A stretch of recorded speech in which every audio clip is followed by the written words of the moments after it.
Chapter 9. Theory. Can I ask just one more? I pleaded as Edward accelerated much too quickly down the quiet street. He didn't seem to be paying any attention to the road. He sighed. One, he agreed. His lips pressed together into a cautious line. Well, you said you knew I hadn't gone into the bookstore, and that I had gone south. I was just wondering how you knew that. He looked away, deliberating. I thought we were past all the evasiveness, I grumbled. He almost smiled. Fine, then. I followed your scent. He looked at the road, giving me time to compose my face. I couldn't think of an acceptable response to that, but I filed it carefully away for future study. I tried to refocus. I wasn't ready to let him be finished, now that he was finally explaining things. And then Val didn't answer one of my first questions. I stalled. He looked at me with disapproval. Which one? How does it work, the mind-reading thing? Can you read anybody's mind, anywhere? How do you do it? Can the rest of your family? I felt silly, asking for clarification on make-believe. That's more than one, he pointed out. I simply intertwined my fingers and gazed at him, waiting. No, it's just me. And I can't hear anyone, anywhere. I have to be fairly close. The more familiar someone's voice is, the farther away I can hear them. But still, no more than a few miles. He paused thoughtfully. It's a little like being in a huge hall filled with people, everyone talking at once. It's just a hum, a buzzing of voices in the background.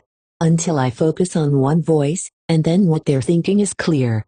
Most of the time I tune it all out. It can be very distracting. And then it's easier to seem normal, he frowned as he said the word, when I'm not accidentally answering someone's thoughts rather than their words. Why do you think you can't hear me? I asked curiously. He looked at me, his eyes enigmatic. I don't know, he murmured. The only guess I have is that your mind doesn't work the same way the rest of theirs do. Like your thoughts are on the AM frequency and I'm only getting FM. He grinned at me, suddenly amused. My mind doesn't work right? I'm a freak. The words bothered me more than they should, probably because his speculation hit home. I'd always suspected as much, and it embarrassed me to have it confirmed. I hear voices in my mind and you're worried that you're the freak, he laughed. Don't worry, it's just a theory. His face tightened. Which brings us back to you. I sighed. How to begin? Aren't we past all the evasions now? He reminded me softly. I looked away from his face for the first time, trying to find words. I happened to notice the speedometer. Holy crow! I shouted. Slow down. What's wrong? He was startled. But the car didn't decelerate. You're going 100 miles an hour. I was still shouting. I shot a panicky glance out the window, but it was too dark to see much. The road was only visible in the long patch of bluish brightness from the headlights. The forest along both sides of the road was like a black wall. As hard as a wall of steel if we veered off the road at this speed. Relax, Bella. He rolled his eyes, still not slowing. Are you trying to kill us? I demanded. We're not going to crash. I tried to modulate my voice. Why are you in such a hurry? I always drive like this. He turned to smile crookedly at me. Keep your eyes on the road. I've never been in an accident, Bella, I've never even gotten a ticket. He grinned and tapped his forehead. Built-in radar detector. Very funny. I fumed. Charlie's a cop, remember? I was raised to abide by traffic laws.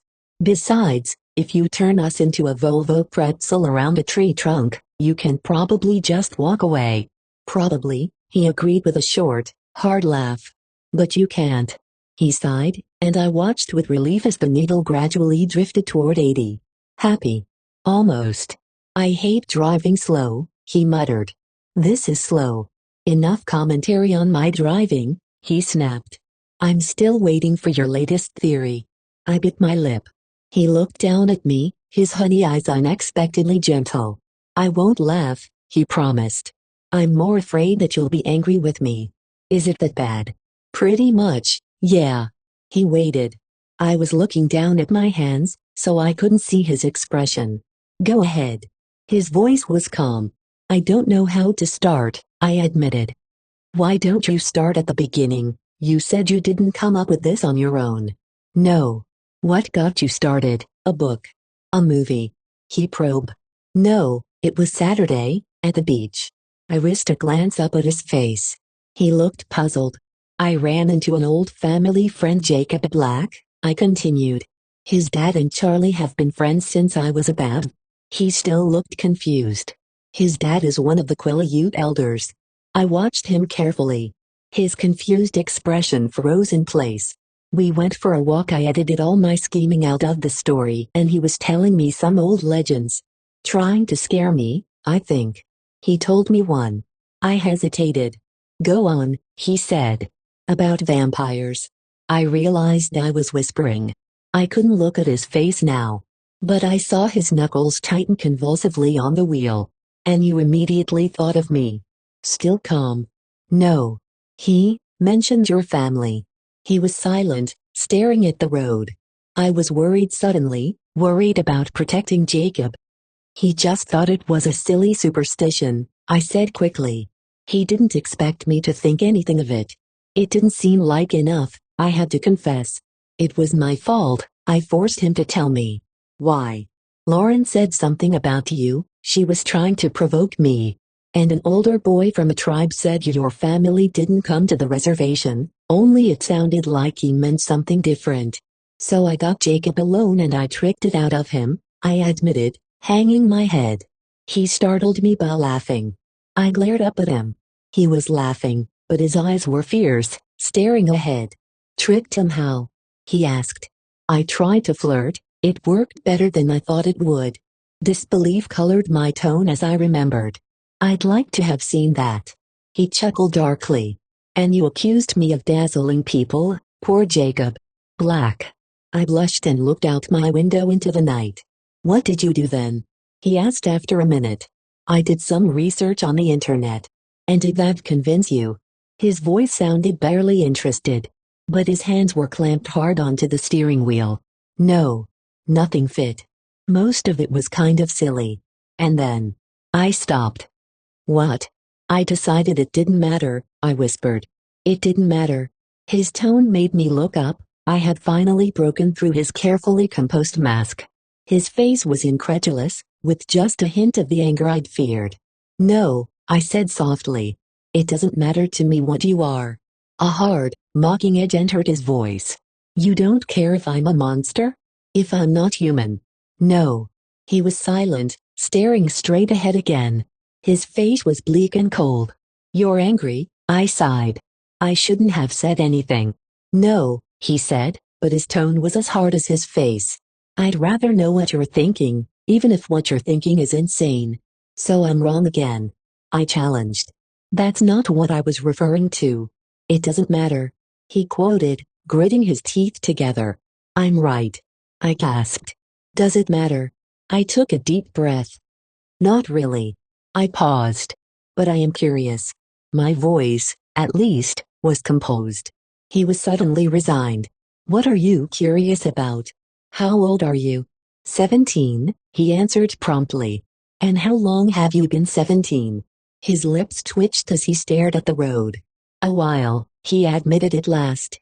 Okay. I smiled, pleased that he was still being honest with me. He stared down at me with watchful eyes, much as he had before, when he was worried I would go into shock. I smiled wider in encouragement, and he frowned. Don't laugh, but how can you come out during the daytime? He laughed anyway. Myth. Burned by the sun. Myth. Sleeping in coffins. Myth. He hesitated for a moment, and a peculiar tone entered his voice. I can't sleep. It took me a minute to absorb that. At all. Never, he said, his voice nearly inaudible. He turned to look at me with a wistful expression. The golden eyes held mine, and I lost my train of thought. I stared at him until he looked away. You haven't asked me the most important question yet. His voice was hard now, and when he looked at me again his eyes were cold. I blinked, still dazed. Which one is that? You aren't concerned about my diet? He asked sarcastically. Oh, I murmured, that. Yes, that. His voice was bleak. Don't you want to know if I drink blood? I flinched. Well, Jacob said something about that. What did Jacob say? He asked flatly. He said you didn't hunt people. He said your family wasn't supposed to be dangerous because you only hunted animals. 11. He said we weren't dangerous. His voice was deeply skeptical. Not exactly. He said you weren't supposed to be dangerous. But the Quiloots still didn't want you on their land, just in case.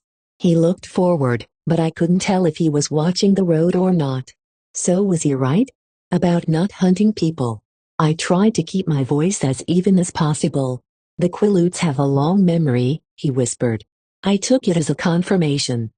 Don't let that make you complacent, though, he warned me. They're right to keep their distance from us.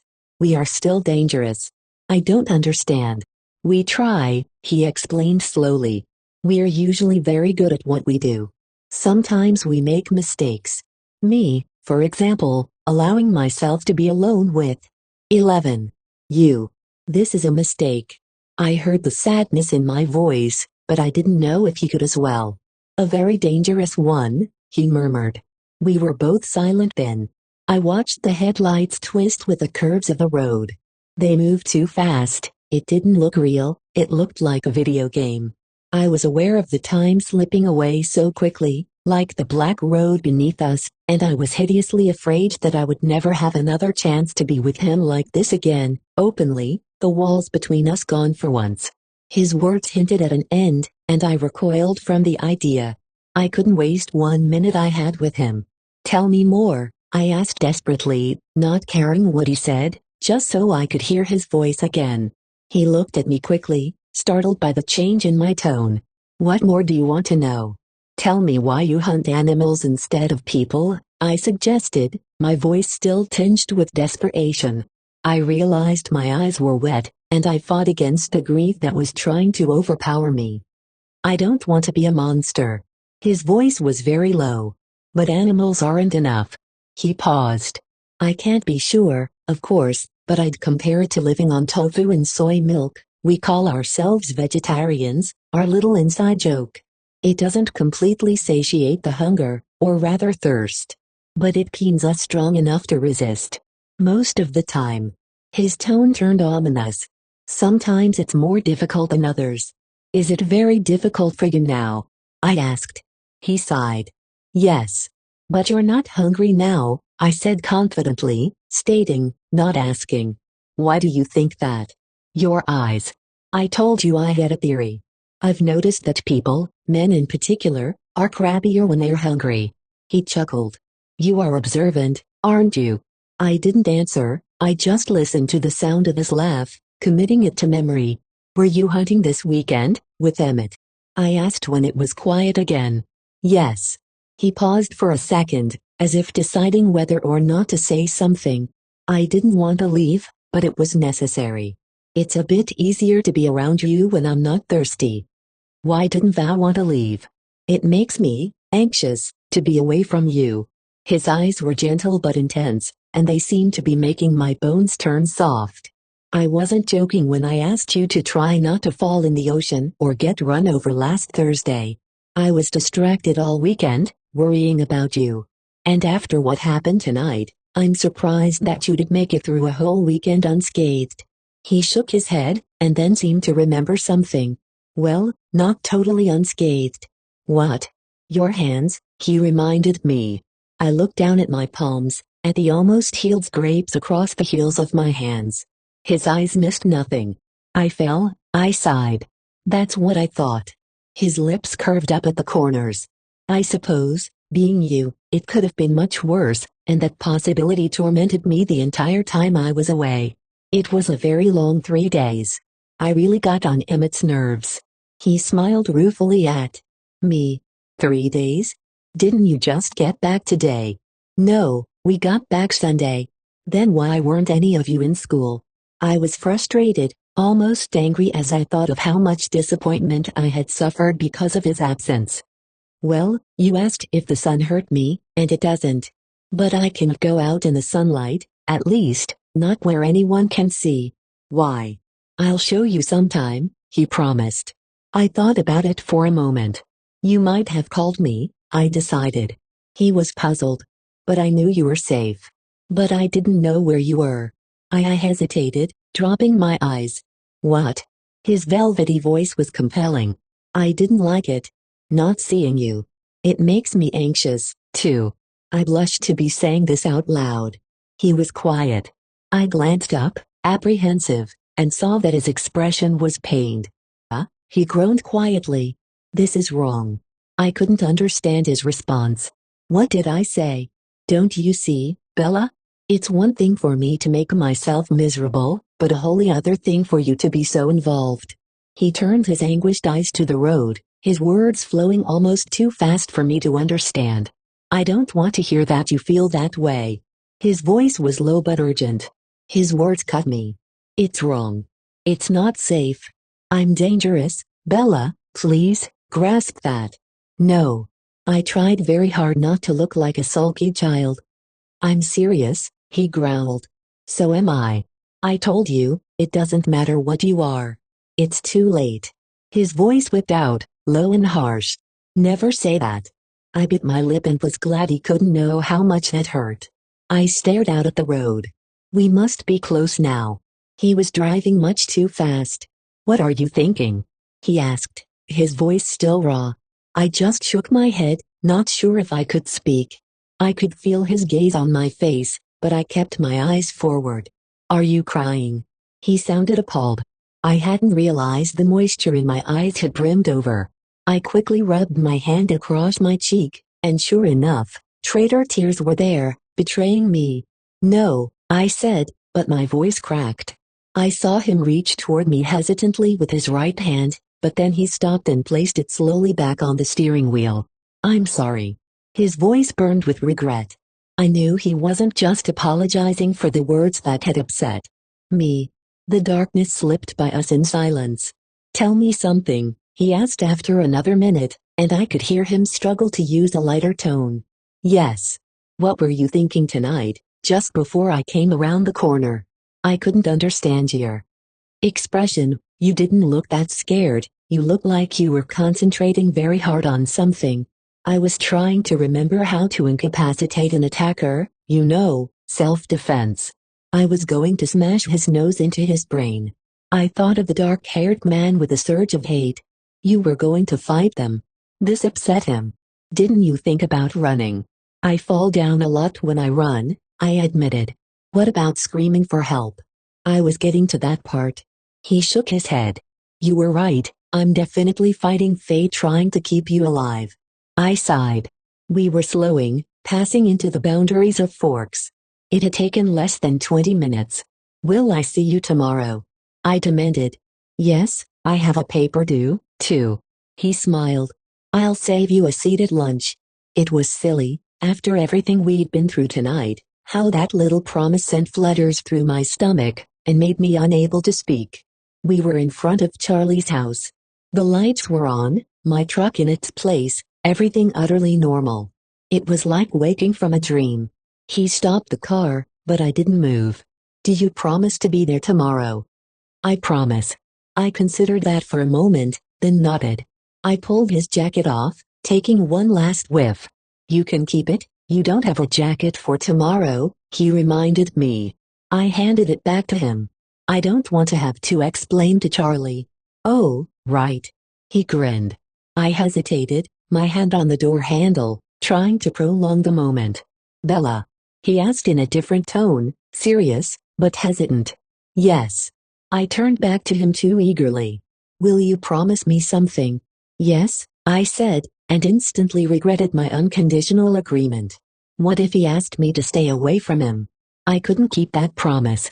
Don't go into the woods alone. I stared at him in blank confusion. Why? He frowned, and his eyes were tight as he stared past me out the window. I'm not always the most dangerous thing out there. Let's leave it at that. I shuddered slightly at the sudden bleakness in his voice, but I was relieved. This, at least, was an easy promise to honor. Whatever you say. I'll see you tomorrow, he sighed, and I knew he wanted me to leave now. Tomorrow, then.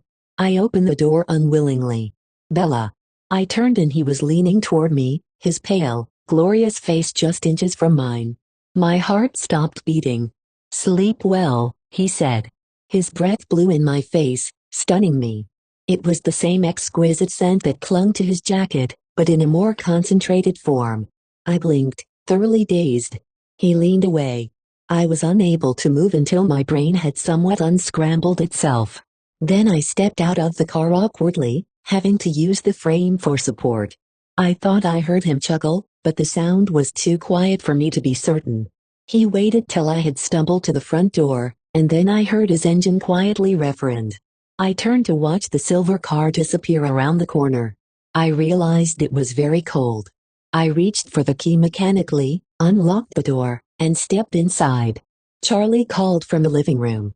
"Bella." "Yeah, Dad, it's me." I walked in to see him. He was watching a baseball game. "You're home early." "Am I?" I was surprised. "It's not even 8 yet," he told me. "Did you girls have fun?" "Yeah, it was lots of fun." My head was spinning as I tried to remember all the way back to the girls' night out I had planned. They both found dresses. "Are you all right?" "I'm just tired. I did a lot of walking." "Well, maybe you should go lie down."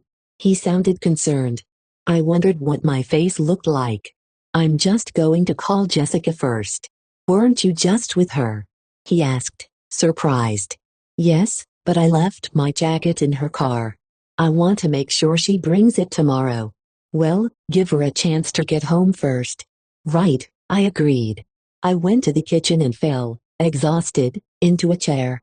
I was really feeling dizzy now. I wondered if I was going to go into shock after all. "Get a grip," I told myself. The phone rang suddenly, startling me. I yanked it off the hook. "Hello?" I asked breathlessly. "Bella." "Hey, Jess, I was just going to call you. You made it home." Her voice was relieved and surprised. "Yes. I left my jacket in your car. Could you bring it to me tomorrow?" "Sure. But tell me what happened," she demanded. Tomorrow." Intrigue. "Okay." She caught on quickly. "Oh, is your dad there?" "Yes, that's right."